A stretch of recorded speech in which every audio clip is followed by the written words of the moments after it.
When we ask who are you listening to when you pause during your speech, then of course not of course, but there is no one I am listening to when I pause during the speech, because it is not who, it is what. And this is very different. There is no channeling here or listening to some source, or nothing whispers in my ear telling me what to say in that sense. Although this could have been really useful. Sometimes I have no idea what to say, so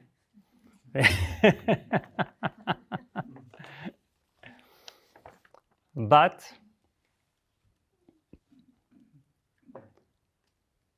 if you rephrase and you ask what are you listening to when you pause during your speech, then the question makes a lot of sense.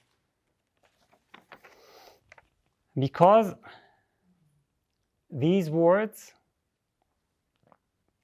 when they do emerge, they never emerge intentionally. I cannot make them come out, you see. It is not this type of self-created idea.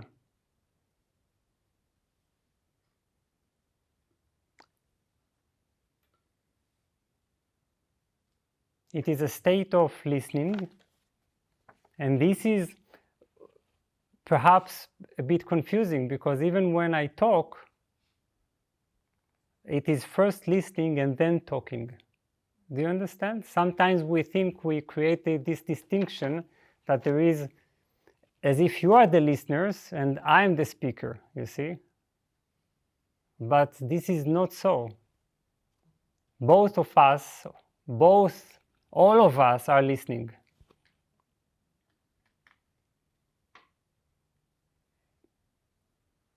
Listening means keeping your mind non-active, non-interfering in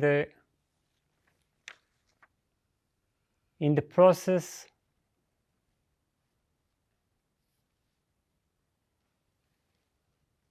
not having its own ideas, not bringing its own answers, but being in a very quiet state. And in this quiet state, actually the state of the mind is of not knowing, not of knowing. There is no, the starting point is not,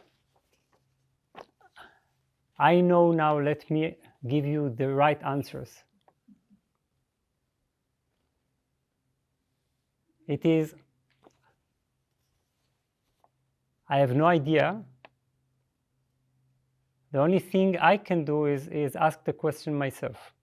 You see? Raise the question, hold it inside a still mind, and then out of the listening, there comes something.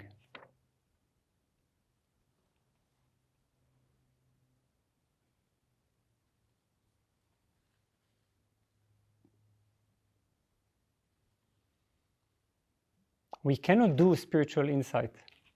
You cannot create it, you cannot control it, you cannot produce it. You can quote from books if you want. This is something that we can do, using quotes, ideas that we've accumulated, being experts in something. But then there is the state that if it is real, if we remain faithful to it, it is actually a state in which we can never really say that we know something, you see? Therefore, we also cannot become arrogant. And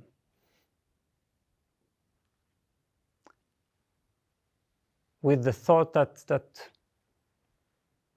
there is wisdom in us, there is knowledge in us, that we are a source of anything.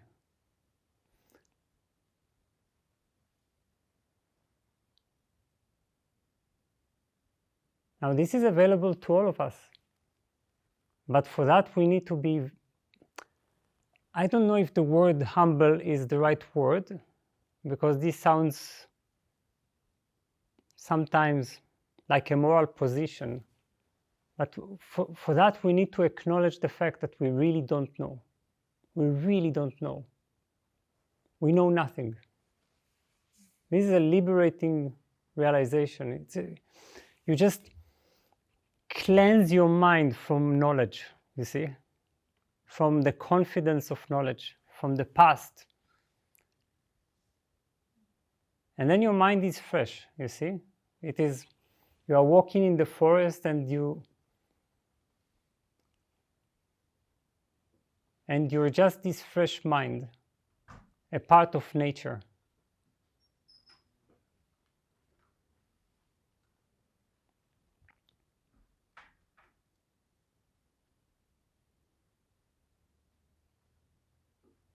And out of this listening, that is a part of nature, that is a part of the universe, out of that,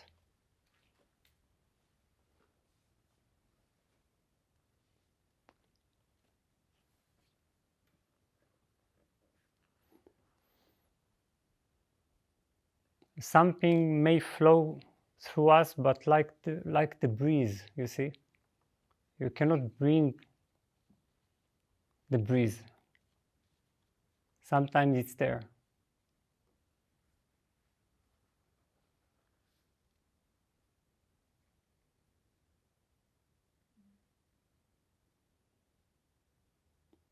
So what am I listening to? When I pause, I just fall into the very place, the very space from which words appear, this state of not knowing.